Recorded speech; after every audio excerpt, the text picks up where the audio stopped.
Welcome. अॼु जे आख़िर topic में असां ऑसिलेशन जा क़िस्म पढ़ंदासीं। जेका ऑसिलेशन असां पढ़ी रहिया आहियूं, छा उहो हिकिड़े क़िस्म जी थींदी आहे या उनमें वेरिएशन्स हूंदियूं आहिनि। So let's discuss the types of oscillation. पहिरियों जेको क़िस्म आहे उनखे चयो वेंदो आहे free oscillation. Oscillation different variation में पाई वेंदी आहे। पहिरियों जेको क़िस्म आहे उनखे चइबो आहे फ्री ऑसिलेशन। फ्री ऑसिलेशन छा आहे? It's an ideal oscillation. हिकु आइडियल ऑसिलेशन आहे जेका एग्ज़िस्ट तॾहिं कंदी आहे या एग्ज़िस्ट सिर्फ़ आइडियल कंडीशंस में कंदी आहे। It's not a real kind of oscillation. हीअ हिकु अहिड़ी ऑसिलेशन आहे जेका एब्सेंस ऑफ एक्सटर्नल फोर्स में हूंदी आहे। हिन क़िस्म जी ऑसिलेशन में असांजो को बि एक्सटर्नल फोर्स इन्वॉल्वड ना हूंदो या असां अज्यूम ना कंदा त हिन में को एक्सटर्नल फोर्स इन्वॉल्वड आहे। ॿियो असां हिनखे ईअं बि डिफाइन कंदा आहियूं त अहिड़ी ऑसिलेशन जेका मौजूदु हुजे in the absence of dissipative और अपोज़िट फोर्स। अहिड़ी का बि क़िस्म जो ऑसिलेशन जेका डिसिपेटिव माना घटाइण ऐं अपोज़िट फोर्स जे एब्सेंस में हुजे उनखे असां फ्री ऑसिलेशन चवंदा आहियूं। हाणे जेका डिसिपेटिव फोर्स आहे इहा कमु कंदी आहे, रिड्यूस कंदी आहे छाखे? मोशन खे या एनर्जी खे। ऐं अपोज़िट फोर्स बि इहा ई हूंदी आहे। डिसिपेटिव अपोज़िट फोर्स कहिड़े फॉर्म में हूंदियूं आहिनि? असां अमूमन उन्हनि खे कंसीडर कंदा आहियूं एयर फ्रिक्शन या ड्रैग। ड्रैग फोर्स इहे सभु असां अपोज़िट फोर्स या डिसिपेटिव फोर्स हूंदा आहिनि। फ़िलहाल असां उन्हनि खे कंसीडर नथा कयूं। These are considered to be negligible. So उनजो इफेक्ट नाहे, उनजो इफेक्ट नाहे, असां उनखे कंसीडर नाहे कयूं। हाणे ॾिसो, अगरि मोशन थिए थी, वाइब्रेशन थिए थी ऐं डिसिपेटिव फोर्स मौजूदु न आहिनि त मैकेनिकल एनर्जी साॻी रहंदी या चेंज थींदी? मैकेनिकल एनर्जी हमेशह साॻी रहंदी। अगरि एनर्जी साॻी रहंदी त मतिलब के सिर्फ़ इंटर कन्वर्जन थींदी ऐं उनखां अलावा का बि क़िस्म inter conversion of kinetic energy into potential energy. सिर्फ़ काइनेटिक जो पोटेंशियल में कन्वर्ट थींदो, उनखां अलावा ॿिए कंहिं में यूज़ कोन थींदो। हाणे अगरि काइनेटिक जो सिर्फ़ पोटेंशियल में कन्वर्ट थिए थी माना जेका हीअ मैकेनिकल एनर्जी आहे उहो कांस्टेंट आहे। यानी इन खां अलावा जेका ॿी फॉर्म ऑफ एनर्जी आहे लेट्स से साउंड एनर्जी या हीट एनर्जी, इहे मौजूदु नाहे। इहे मौजूदु न आहिनि त ऑब्जेक्ट या त मूव कंदो या त मूव करण जी हिन में सघ हूंदो। यानी कॾहिं बि ऑब्जेक्ट जी एनर्जी लूज़ न थींदी इन साउंड और हीट एनर्जी। हाणे जेकॾहिं एनर्जी लूज़ कोन थी थिए त छा एम्पलीट्यूड घटिबो? न, एम्पलीट्यूड हमेशह साॻियो रहंदो फॉर एवरी साइकिल। हर साइकिल लाइ एम्पलीट्यूड साॻियो रहंदो। इनखे चवंदा आहियूं असां फ्री ऑसिलेशन। अहिड़े क़िस्म जी ऑसिलेशन जेका कि अपोज़िट फोर्स जे एब्सेंस में हुजे उनखे असां फ्री ऑसिलेशन चवंदा आहियूं। सेकेंड जेका आहे उहो आहे असां वटि डैम्प्ड ऑसिलेशन।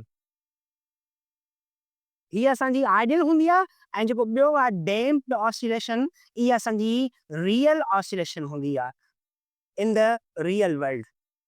हाणे डैम्प्ड ऑसिलेशन छा आहे? वर्ड डैम जो मतिलबु आहे टू एक्सटिंग्विश और two lock up.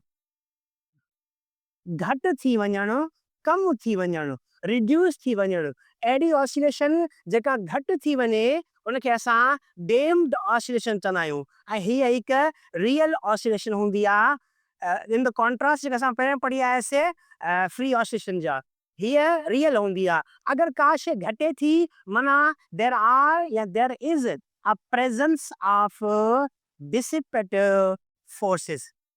Dissipative force मौजूदु आहिनि। जेके रियल में ऑसिलेशन थींदी आहे उहो कॾहिं बि कॉन्स्टेंट न हूंदी, उहो विथ टाइम डिक्रीज़ थी वेंदी आहे। अगरि असां स्विंग खे डिस्टर्ब कंदासीं त पोइ कुझु टाइम खां पोइ तव्हां नोटिस कंदव त उहो रेस्ट में अची वियो आहे। माना हाणे उहो एम्पलीट्यूड जेको हुनजो किरंदो अचे पियो, किरंदो अचे पियो ऐं आख़िर अची करे उहो स्टॉप थी वियो। इहो रियल लाइफ में यूज़ थींदो आहे। हाणे उहा ऑसिलेशन जेका डिसिपेटिव फोर्स जे मौजूदगी में हुजे उनखे चयो वेंदो आहे डैम्प्ड ऑसिलेशन। हाणे डिसिपेटिव फोर्स छा कंदा आहिनि? उहे रिड्यूस कंदा आहिनि या घटाईंदा आहिनि छाखे? मोशन खे या एनर्जी खे।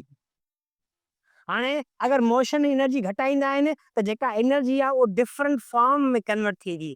जेका एनर्जी घटाइनि था उनमें चाहे साउंड एनर्जी पैदा थींदी या हीट एनर्जी पैदा थींदी। हाणे अगर साउंड ऐं हीट एनर्जी पैदा थी आहे माना जेका मैकेनिकल एनर्जी आहे उहो कांस्टेंट या कन्वर्ट नाहे रही। मैकेनिकल एनर्जी उहा कंज़र्व नाहे रही ऐं उनमें डिफरेंट फॉर्म ऑफ एनर्जी मिली हुन। अगर मैकेनिकल एनर्जी कंज़र्व नाहे रही या त मोशन या एबिलिटी टू मोशन, काइनेटिक छा आहे मोशन, पोटेंशियल छा आहे एबिलिटी टू मोशन, उहा साॻी न रहंदी, उहा घटि थी वेंदी। छो? बिकॉज़ एनर्जी जो कुझु हिसो हुयो जेको साउंड ऐं हीट में कन्वर्ट थी वियो आहे। हाणे अगर साॻी न रहंदी, घटि थींदी त मतिलब के बाबा जेको नेक्स्ट साइकिल हूंदी, हर साइकिल उहो घटि हूंदी देन द प्रीवियस साइकिल। जेका पोईं साइकिल आहे उन खां घटि हूंदी। छो? बिकॉज़ एनर्जी घटि थिए थी, एम्पलीट्यूड घटे थो त जेका नेक्स्ट साइकिल आहे उहा हर प्रीवियस साइकिल खां घटि हूंदी। असांजो आहिस्ता आहिस्ता पहिरियों हिते मूव करे पियो त वरी पोइ हितां मूव कंदो, वरी पोइ हितां मूव कंदो ऐं आहिस्ता आहिस्ता एम्पलीट्यूड घटि थींदो वेंदो ऐं पोइ स्लो डाउन थी वेंदो। हाणे जेको स्लो डाउन थी वियो आहे, घटिजी वियो आहे, इन खे चयो वेंदो आहे डैम्प्ड ऑसिलेशन, जेका रियल वर्ल्ड में उहा मौजूदु हूंदी आहे। जॾहिं एक एक्सटर्नल फोर्स मौजूदु हूंदो आहे, जॾहिं डिसिपेटिव फोर्स मौजूदु हूंदो आहे, जेको छा कंदो आहे, जेको मैकेनिकल एनर्जी खे कंज़र्व नाहे कंदो, यानी टोटल एनर्जी काइनेटिक ऐं पोटेंशियल न हूंदी आहे, उनमें साउंड या हीट एनर्जी बि अची वेंदी आहे। टियों जेका टाइप आहे उनखे चयो वेंदो आहे फोर्स्ड ऑसिलेशन। फोर्स्ड ऑसिलेशन छा हूंदी आहे बाबा? फोर्स्ड ऑसिलेशन हाणे जेकॾहिं तव्हां चाहियो था त जेको एम्पलीट्यूड घटिजी वियो आहे उहो साॻियो रहे ऐं उहो कम न थिए, उहो साॻियो ई रहंदो रहे त छा कंदो? तव्हां जेका से मूव थी करे उनखे को एक्सटर्नल फोर्स ॾींदो, को पुश या पुल ॾींदो। अगरि पुश या पुल ॾींदो त मानो तव्हां हाणे जेका फोर्स कयो आहे त हीअ उन ई क्वांटिटी सां ऑसिलेट कंदी रहे, घटिजे कोन। अपोज़िट फोर्स हुनखे कम करे पियो, तव्हां छा कयो आहे, तव्हां हुनमें एक्सटर्नल फोर्स ॾेई करे हुन जो एम्पलीट्यूड साॻियो रखणु चाहियो था। Amplitude is kept at same level. अगर एम्पलीट्यूड खे साॻी लेवल ते रखिणो आहे त तव्हांखे पुश या फोर्स लॻाइणो पवंदो, जंहिंजे करे उहो हमेशह साॻी लेवल ते मौजूदु हूंदो। अगर कंहिं बि टाइम तव्हां पुश हटाए छॾियो त पोइ आहिस्ता आहिस्ता डिक्रीज़ थी वेंदो। हाणे जेको असां पुश ॾिनो आहे इहो कहिड़े वक़्तु ॾिजे, उनजी फ्रीक्वेंसी छा हुजे? हाणे सपोज़ कयो हिकु स्विंग आहे जेको मूव थो करे, उनजी फ्रीक्वेंसी चयो सपोज़ नेचुरल फ्रीक्वेंसी आहे। हाणे तव्हां स्विंग खे कहिड़े हंधि या कहिड़े वक़्तु मूव कंदो जो तव्हांखे वधि खां वधि एम्पलीट्यूड मिले, जेका तव्हांजी फ्रीक्वेंसी आहे, that is external frequency. External frequency घणी हुजणु खपे? अगरि external frequency integer multiple of natural frequency आहे, एक्सटर्नल जेका तव्हांजी फ्रीक्वेंसी आहे ऐं हीअ जेका नेचुरल फ्रीक्वेंसी आहे, अगरि integer multiple of natural frequency आहे त वधीक तव्हांखे एम्पलीट्यूड मिलंदो। अगरि हिन सां इंटीजर मल्टीपल न आहे त एम्पलीट्यूड घटि मिलंदो या मैक्सिमम न मिलंदो। हिन कंडीशन खे चयो वेंदो आहे रेज़ोनेंस। रेज़ोनेंस हिकु कंडीशन आहे कहिड़ी? मैच द फ्रीक्वेंसी जी। उहा कंडीशन जंहिंमें फ्रीक्वेंसी मैच थिए उन कंडीशन खे छा चयो वेंदो आहे? रेज़ोनेंस।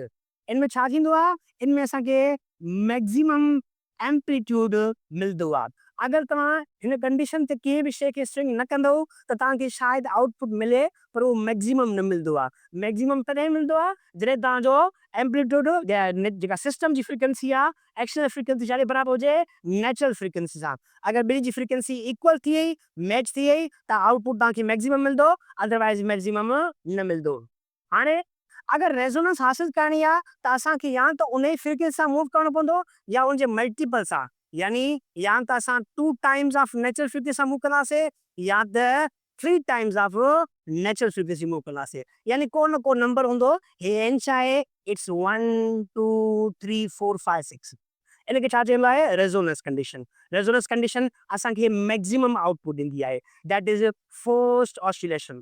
अगरि फोर्स्ड ऑसिलेशन छा हूंदी आहे? जेकॾहिं तव्हांखे ऑसिलेशन खे साॻी लेवल ते रखणु चाहियो था त तव्हांखे को न को आउटपुट फोर्स लॻाइणो पवंदो, जंहिंखे असां एक्सटर्नल फोर्स चऊं था। ऐं उहो कहिड़े टाइम लॻाइणो पवंदो, उनजी कंडीशन छा आहे त अगरि तव्हां डिफरेंट टाइम लॻाईंदो त आउटपुट तव्हांखे घटि या वधि मिली सघे थो, पर मैक्सिमम आउटपुट तव्हांखे कॾहिं मिलंदो जॾहिं रेज़ोनेंस ईंदी। रेज़ोनेंस छा आहे? कंडीशन आहे। कहिड़ी कंडीशन? जिते फ्रीक्वेंसी मैच थींदी आहे, ऐं फ्रीक्वेंसी मैच जो फॉर्मूलो छा आहे? एफ एक्सटर्नल जेका तव्हांजी फ्रीक्वेंसी आहे must be equal to n times natural frequency. अगर ये कंडीशन सेटिस्फाई थी वही तो ताकि आउटपुट वधिक मिलदो, अगर कंडीशन सेटिस्फाई कोन थी तो आउटपुट घट या वध मिली सके थो। हाणे